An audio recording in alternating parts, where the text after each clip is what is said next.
قال أضافنا عبد الله بن ميمون القطاع على الأسودين التمر والماء.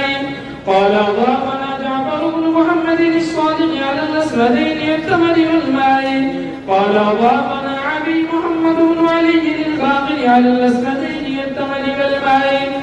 قال أضافنا أبي علي بن الحسين بن علي رضي الله تعالى عنهم على الأسودين التمر والماء.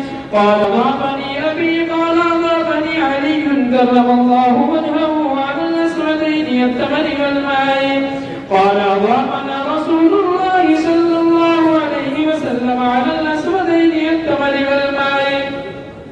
ثم قال من أضاف مؤمنا فكأنما أضاف آدم عليه الصلاة والسلام، ومن أضاف مؤمنين فكأنما أضاف آدم وحواء عليهما الصلاة والسلام، ومن أضاف ثلاثة فكأنما أضاف جبريل وميكائيل وإسرافيل عليهم الصلاة والسلام، ومن أضاف أربعة فكأنما قرأ التوراة والإنجيل والزبور والفرقان، ومن أضاف خمسة فكأنما صلى الصلاة الخمس في الجماعة من أول يوم خلق الله الخلق إلى يوم القيامة، ومن أضاف ستة فكأنما أعتق 60 رقبة من ولد إسماعيل، ومن أضاف 7 علقت عنه 7 أبواب جهنم، ومن أضاف 8 فتحت له 8 أبواب الجنة، ومن أضاف 9 كتب الله له